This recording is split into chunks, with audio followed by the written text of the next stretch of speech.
record. And we're gonna get into it. So everybody should have my screen now. So these are Division III games that I'm gonna show here, but just for the quality of the film, the mechanics are not gonna change. Zach, do you have the chat up by chance? I do. It is Cool. up and running. Can you just monitor that for me, please? You got it. Okay, so here we have an opening kickoff. All right. Windy day.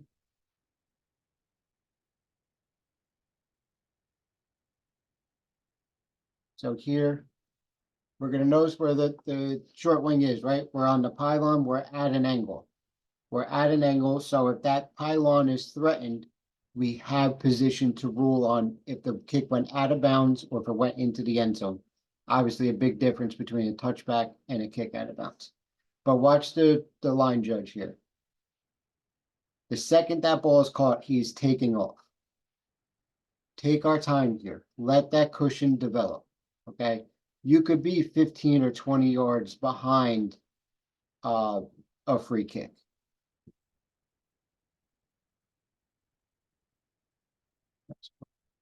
All right, so this is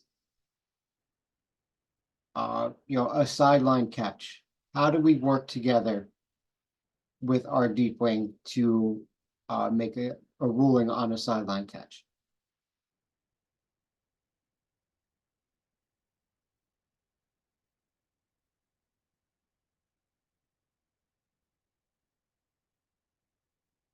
Anybody want to interject and state how they would officiate this play, judging if we have a catch or not? Beat the ball. Beat the ball, 100% correct, okay? So one of us or both of us are gonna have a better view at one or the other, but if we're both following the same progression, we could say, okay, you know what? From this angle, it looks like his feet are probably in. Does he have a clean catch? And then as you're coming up, eye contact. Okay, and then you communicate with your deep wing. Do I have a catch? Do I not have a catch? It looks here you had a catch, and we're moving on.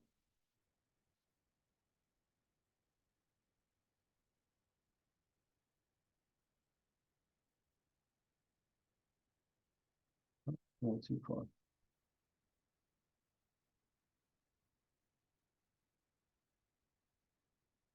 All right. All right, let's take a second and talk about our initial responsibilities for those of us that are new.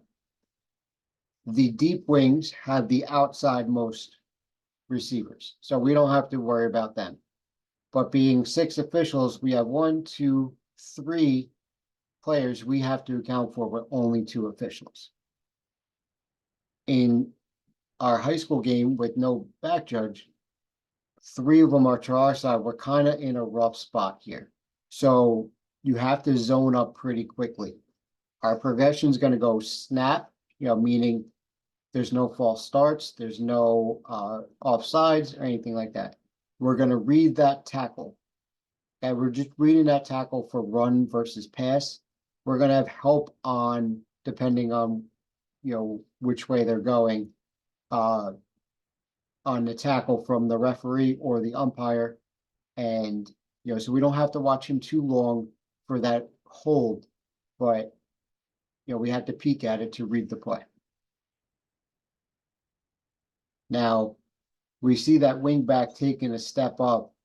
Okay, and the running back's coming up the middle, but the quarterback's setting up the throw. So we kind of have to read this, and there's a lot going on for this play. Okay, he's throwing the ball to our key. Do you think we need to watch number 4 in this play catch the football? No. No, exactly right. Because you know what? He's going to tell us if he dropped the football. You'll tell by his body language. Okay, we have other officials helping out. Sure, number 10 here is the deep wing's responsibility. but we need to know if this ball was caught beyond or behind the line of scrimmage, right? So we have a couple of things we need to process here. So maybe we're not particularly watching number 4 to catch the ball, but we're thinking about these things. So if this ball is caught behind, right, we have nothing, right? Because the rules state you can't have pass interference if the ball or the forward pass does not cross the line of scrimmage. So I happen to stop it at a good spot. You could see the ball's not in possession yet, and we have a block here by number 10. If it's this close, we're not gonna be, we're not gonna over officiate it. If it's close, let it go. But as soon as we know that, we gotta look ahead to this block. You could see right there that left arm is outside of the frame wrapping around. We have a suspect for an offensive hold. Okay, and then right here, nothing, you know what? I would say that's a 50-50 call. I don't think it's much of anything, but we have to know that suspect is there because of that left arm. It's clearly an indicator that we might have a hold.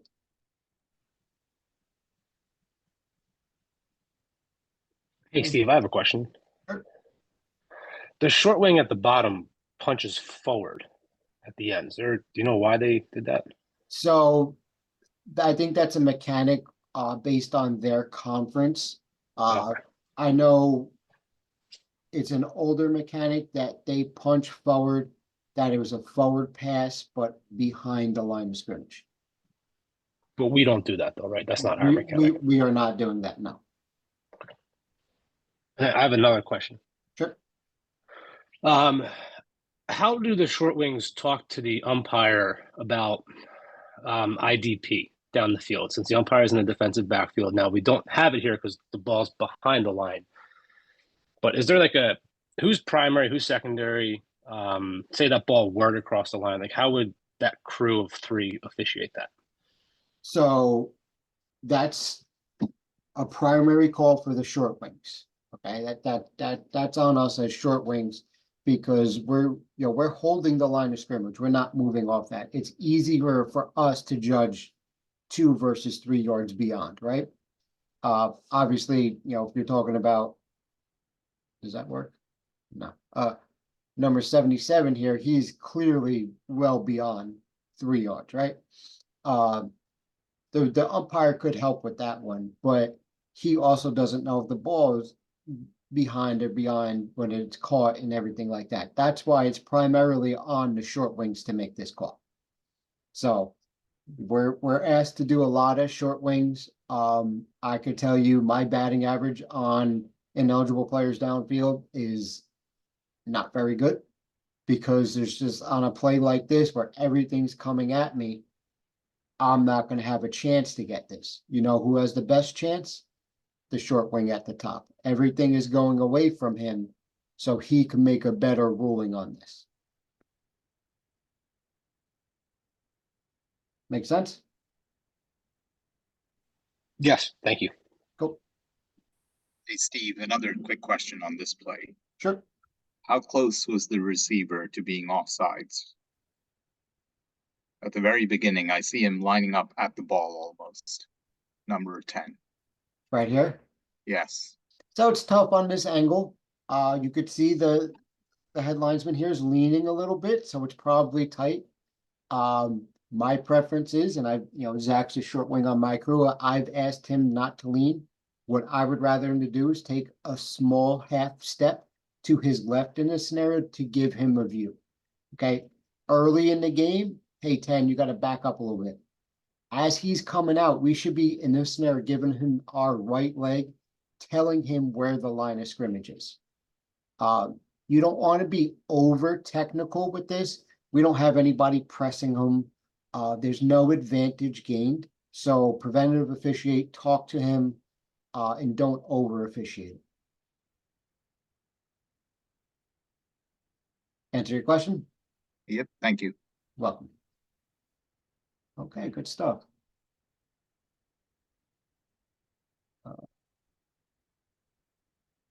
So now thinking about some of the things we just talked about. All right, first, before we move on.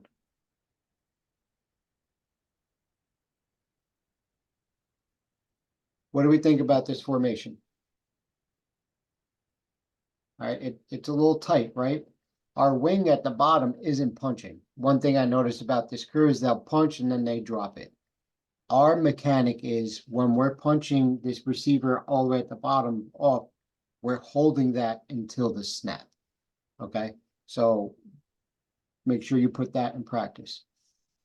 So he's eligible because he's not covered. He's eligible, we have a back. Okay, just it's very similar to the formation we just saw.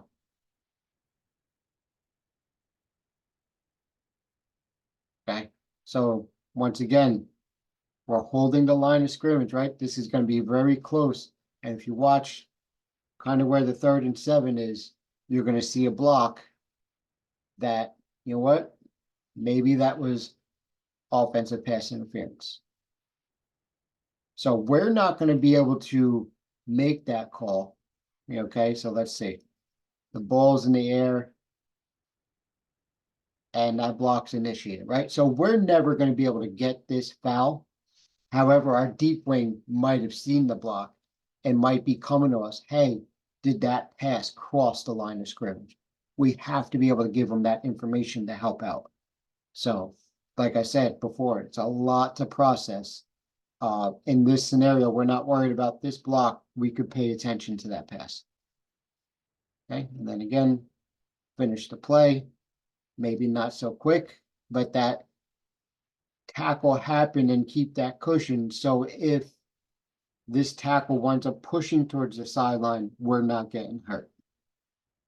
So slow down and then finish the play. First down, kill the clock.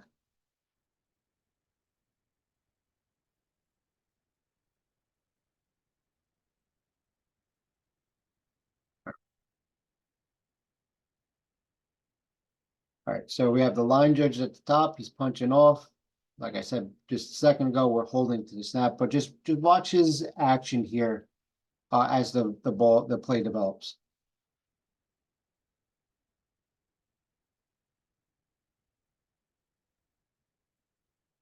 All right, everybody knows he took a step forward, then a step backwards. How are you going to accurately officiate anything if you're bouncing around like that? We're not threatened on the sideline here. And I get it. We all get excited sometimes. I do it myself still. But you want to stay put. You want to hold this line of scrimmage until you're either threatened, which we're not here, or the ball crosses and a cushion develops.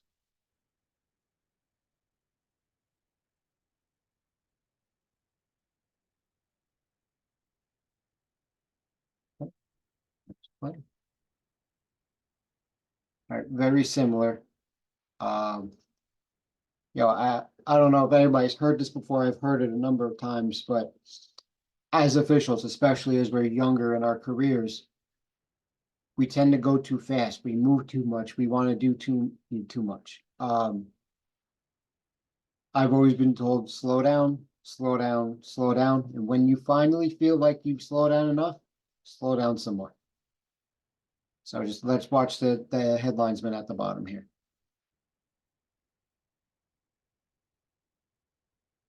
Right, punching 2 off.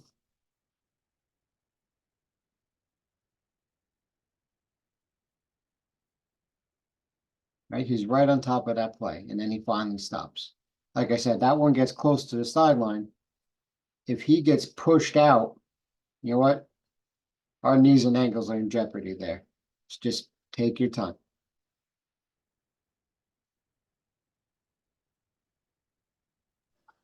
Hey, Steve.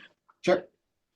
So going back to that previous play, we have This 4th fourth down down. play. Okay. Yeah. Mhm. Can you go back to the pre-snap? We're Yeah, going okay. straight to the first down marker on this, correct? Because we're 4th and 3. Yep.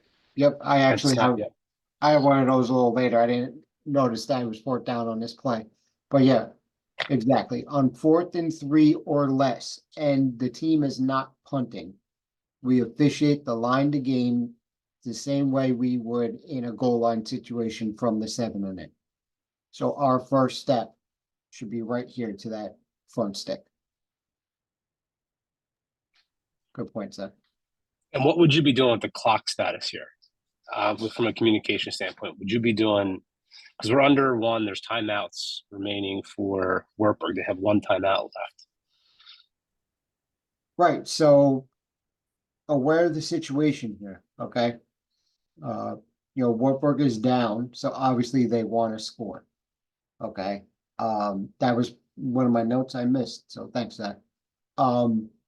So we have to know in this situation, Wartburg either wants the clock to stop or they want to go fast, right? So when this play ends, right, it's clear he's tackled in bounds, right? But he doesn't know that on the other side. It's tight for him. Remember, we only want to give one signal, which this official probably does. He's killing the clock. We all have radios now. So what I would be doing here is I would get on the radio. Let's say Zach was my partner. Hey, Zach, we're in bounds here. We're in bounds. Okay, this way he could turn to the North Central coach and let him know, Coach, we're in bounds. Wartburg's probably going to get up and go. Also, if I'm saying it and the Wartburg coach is by me, he's hearing me knowing this clock's going to start up again on the ready for play. Any questions on any of that?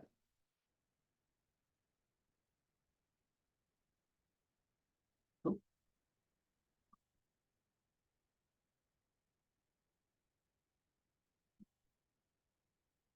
right, so now they scored there and we have the kickoff following. Ready? And should the clock have started? Yes, Why? first touch by R. First touch by R. Okay, now the ball's rolling on the ground. It's loose. What if K recovered?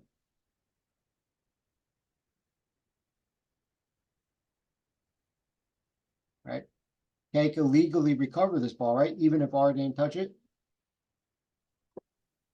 But could they have advanced? No, No, No, because it's still a kick, correct? that's correct.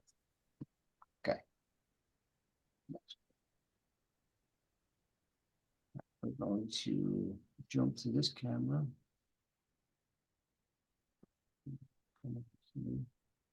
Why is this not cooperating?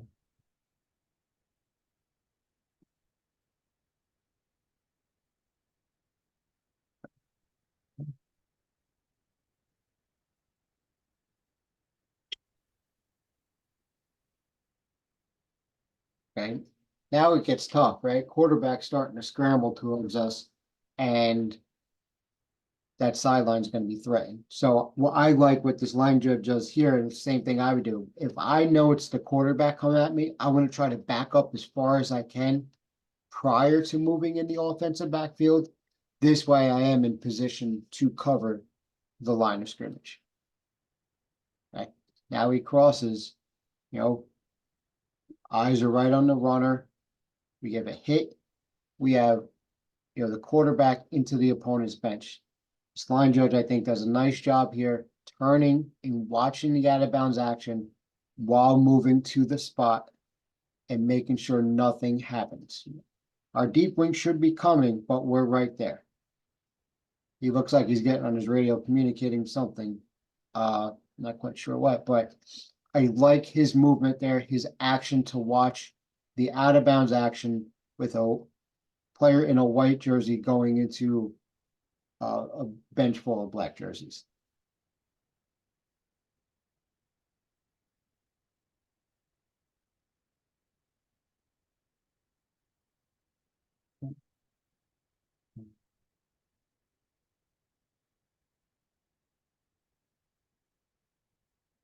All right, so watch the line judge here.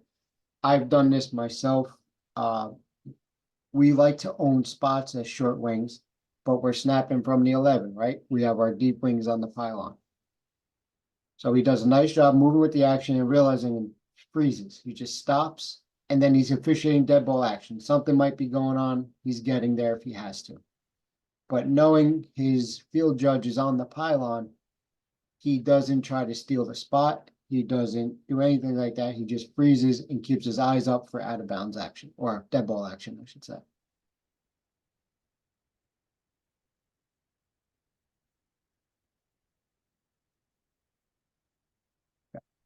So this is the play I was talking about earlier with Zach that I had picked out.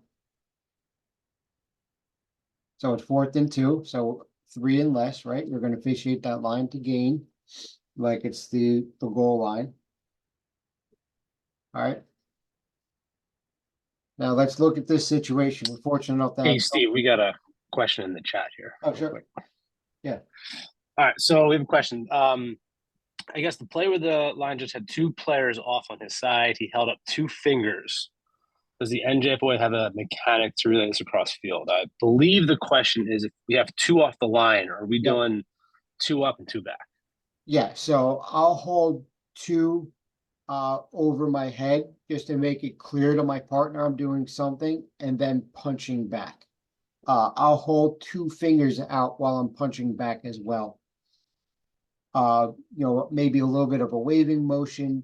You do it to get your partner's attention that you're signaling you have 2. What I've started doing, working with a couple more experienced short wings is if I'm punching 2, I'll see my partner tip his hat. So I tip my hat to my partner, acknowledging him that I saw he signaled 2. Rich, I hope that answered your question.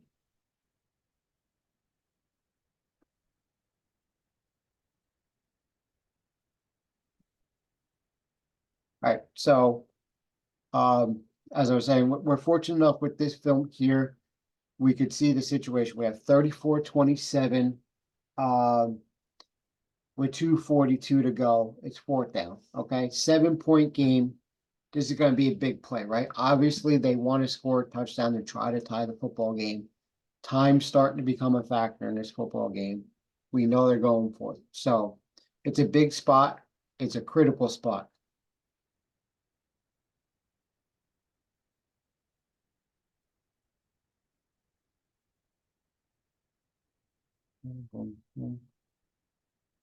Progress to stop. He's straight back. Okay, he comes in, cruise control, kills the clock. He's very nonchalant about it.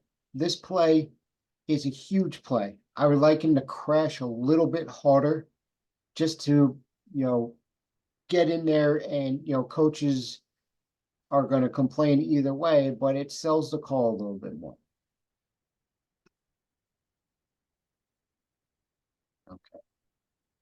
Next game. All right, so I'm going to pose a question on this play, and I'd like at least one person to tell me what the spot of forward progress is.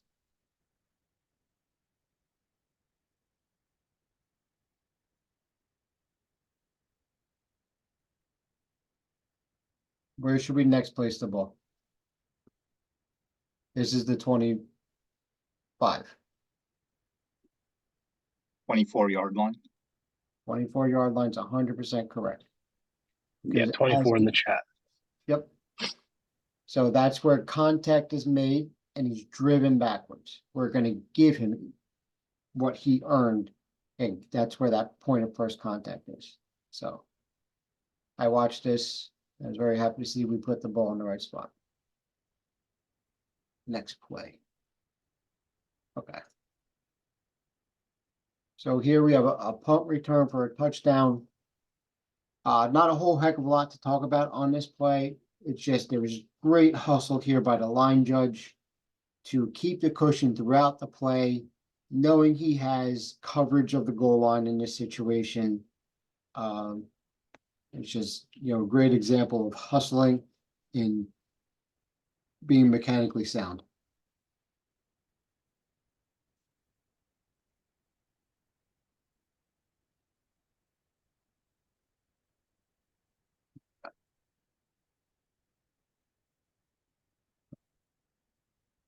So this is a play where we're retreating in the backfield because the action's coming at us pretty quickly.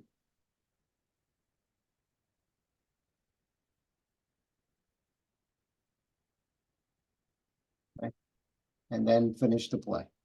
I'm up. kill the clock, get the spot, move on. Steve, Yep, would you rely on a soft spot there, maybe? no. Absolutely not, because how are you gonna get that spot from 53 yards away? The Okay, play ran out of bounds. okay. Okay, I have another. Listen, from this film, I know we're blocked a little bit here, but is it the 28, the 29? This is the H's spot all the way in this situation. I do have a good play coming up that we could talk soft spots a little bit. Which it may even be. Oh, no, it's not this play, it's a little further away.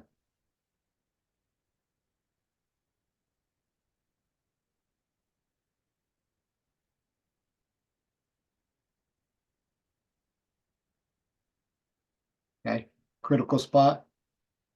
Crash it a little bit harder. All right, when it's this close, short wings take the football and place it on the ground. Don't let the umpire spot it. If somebody other than the short wing spots this football, if we needed a measurement, it can no longer happen. Okay, if it's in the side zone, spot the football. And wherever it's dead, when it's this close in a critical spot, as a short wing, we put the football on the ground. And then back off the field. H and L are facing the same direction here. I've always been taught to back off the field. Hey, Steve, quick question here. Sure. So we're not, just to confirm, we're not, even though we're looking at the spot, the referee's, going to confirm short or line the game was achieved, we're not killing the clock, right? The clock is still running. Right. This would not be like an administrative stoppage, right? Unless the referee chose to do what I like to call, or a term I've heard this year, as a public relations measurement. Okay.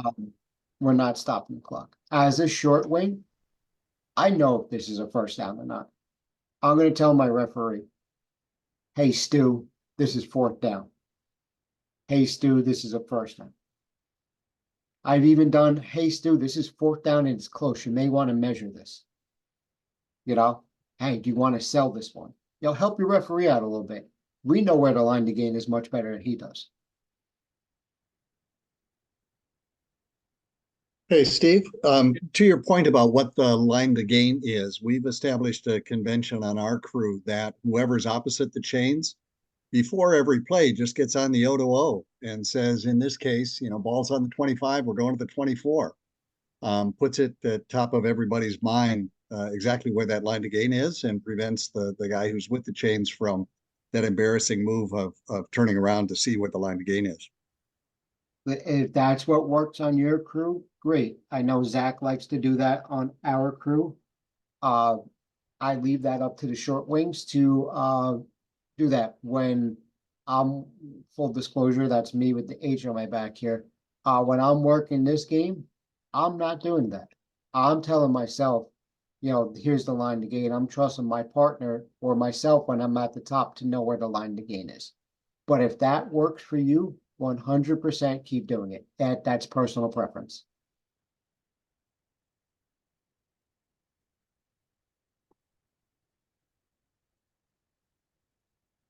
What do we got here? 1241.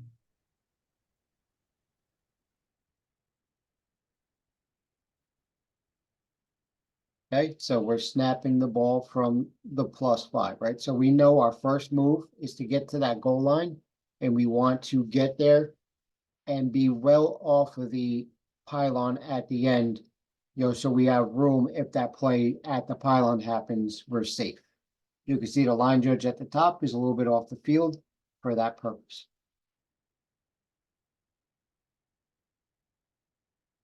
Okay. Another working together. A linesman is in position, watching, he snaps to the ball. He's in position to rule on this sideline if he has to. Working together with his side judge. Cruise control, swipe and hold.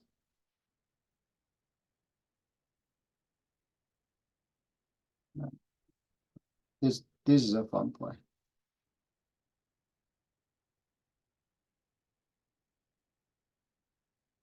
Right, so this is what we were just talking about, right? If you watch the line judge at the top, he's signaling too off to me. He's making it something different, catching my attention. I tip my hat. I'm acknowledging your signal.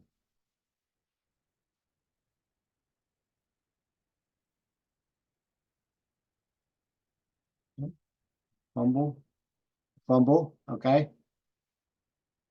Both short wings are putting a beanbag on the ground. If you could see at the bottom, I grab mine and kind of just toss it out there. It doesn't have to be perfect, general area, and then we're closing in. If we have to, if there's a question of who has possession, stop the clock, sort it out. But the back judge here, like I said, we don't have a back judge, but he came in clearly second down. So we were able just to keep moving. Referee likes to hear himself talk, so he gave an announcement, get the ball on the ground, and move on. Ball's clearly out.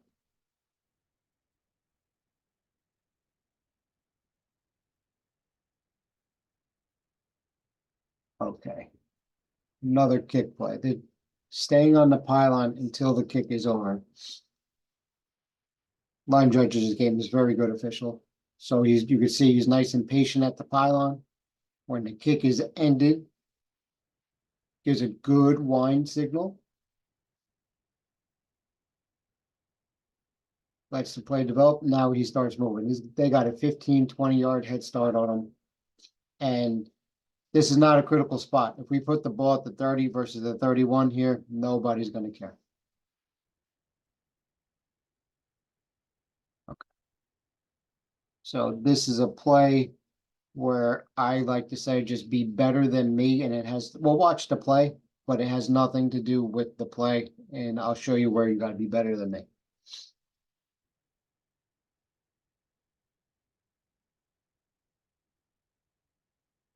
So nothing crazy going on here. Scrambling quarterback. We have a call for roughing the passer.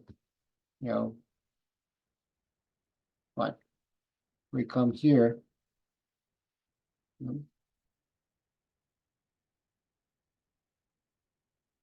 There we go. So I get a football. The cameraman's not the best. I'm talking to my umpire. Hey, this is our enforcement. We're going from here to here. And look, I just jog over to the spot. Look, my umpire's looking at me like, what the hell are you doing? I should have jogged straight across, made eye contact, and then went together to the next spot.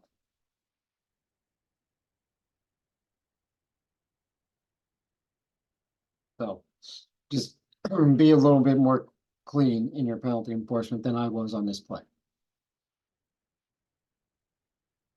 Anybody have any questions on penalty enforcement? Anything like that?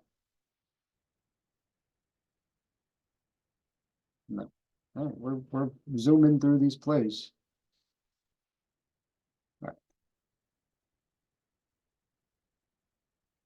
All right, so just watch it through and then think about what the forward progress spot should be. What's everybody think?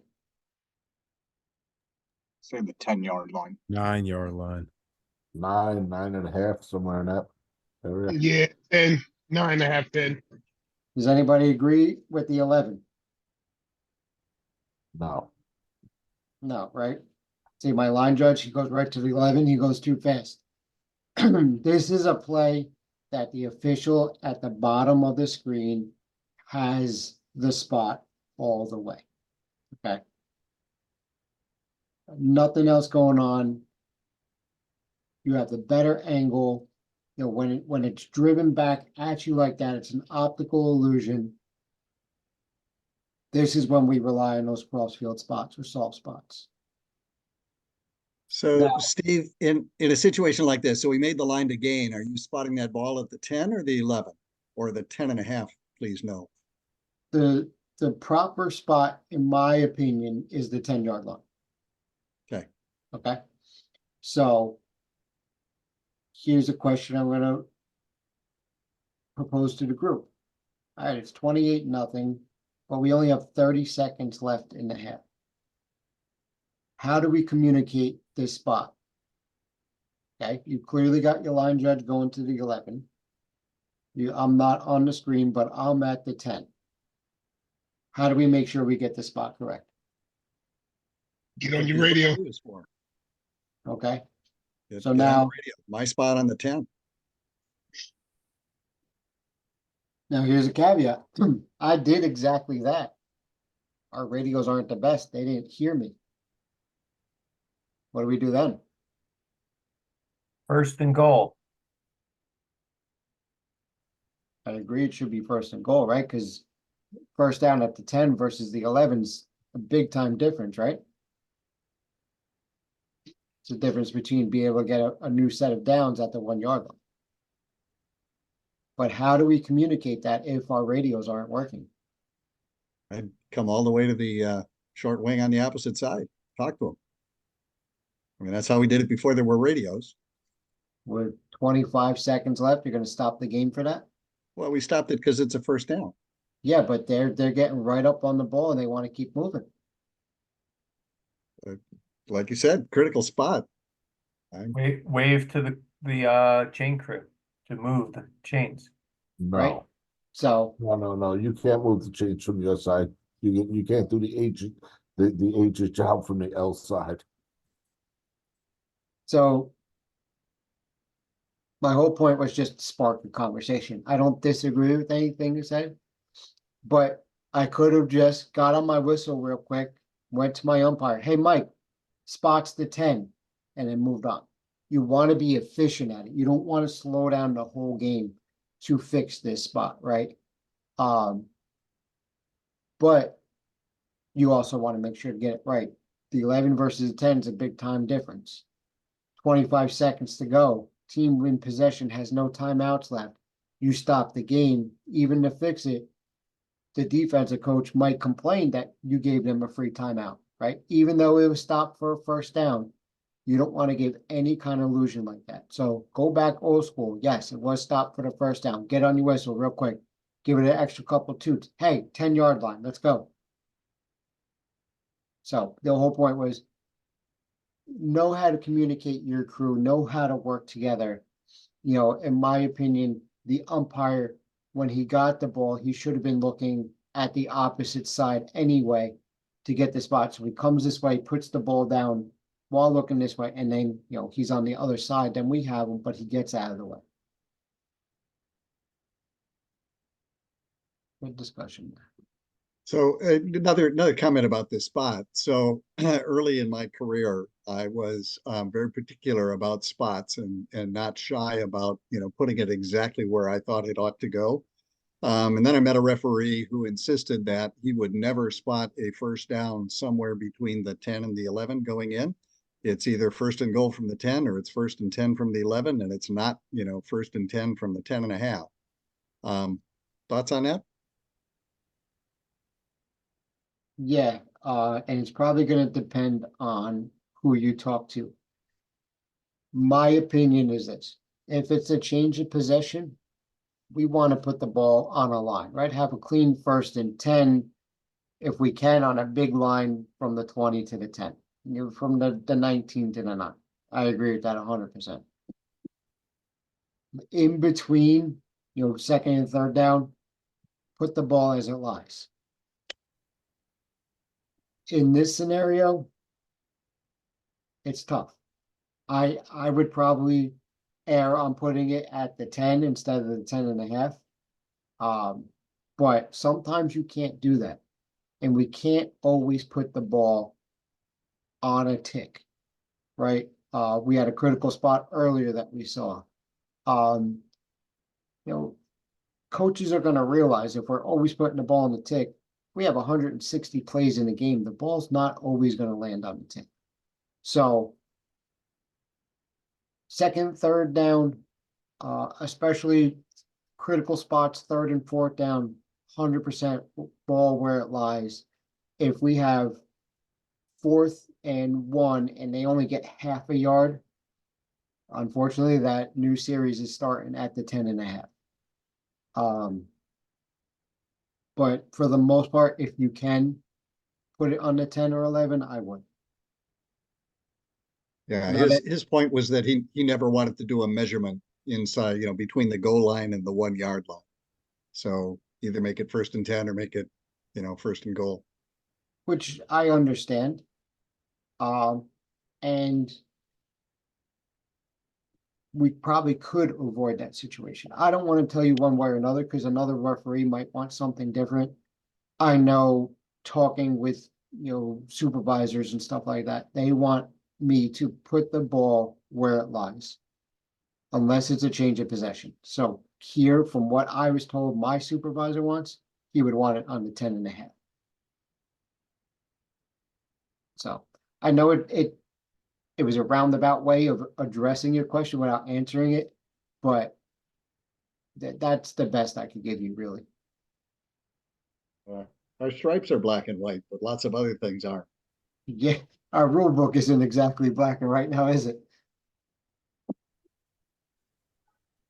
Steve, I have a scenario I'd like to ask about. It's similar to the spotting and stopping to respot the ball correctly.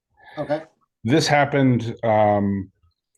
It was less than 20 seconds left in the game. It was inside the 10-yard line. Carrie went to my spot I had at the 2-yard line. Other wing had it at the 1-yard line. I was adamant that it was 1. I was coming in telling them, now again, this is end of game situation. What would you do clockwise in that situation? Like, I'm adamant it's second, it's on the 2-yard line. It needs to be there, but they spotted it on the 1. Huge difference in terms of distance, and ended up being the final play of the game. What down was it?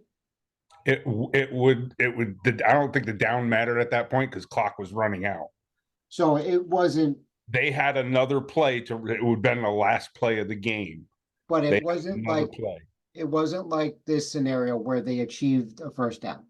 No, Okay. it would have been the last play of the game scenario Okay. where it was either on the last play was from the 2-yard line or the 1-yard line, which in my mind is a huge difference.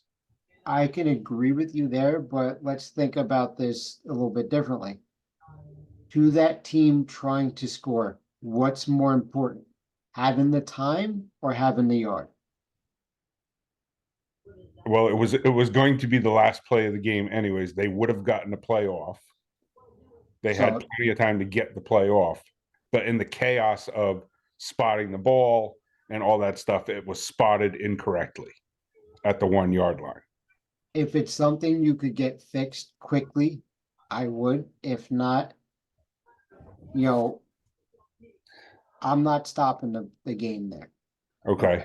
So let me ask you this now. If they didn't score, or if they would have scored rather, from the 1-yard line, but got stopped, which eventually did happen because we did set the ball at the 2-yard line and they got stopped at the 1-yard line on the play.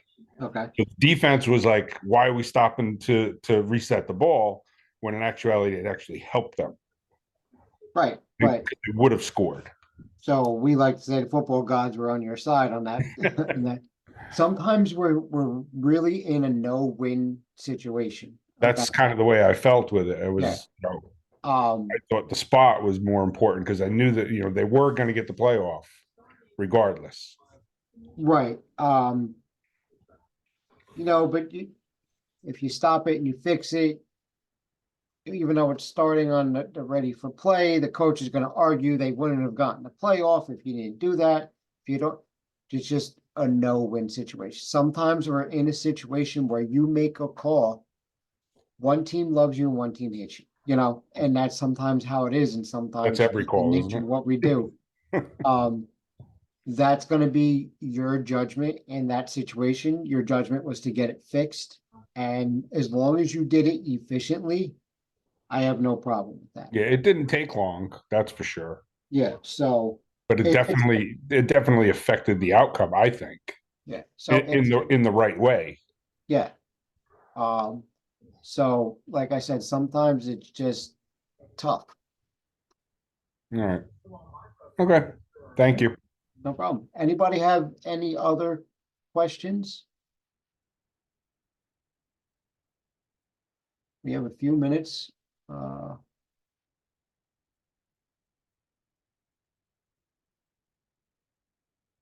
My Zoom's acting up.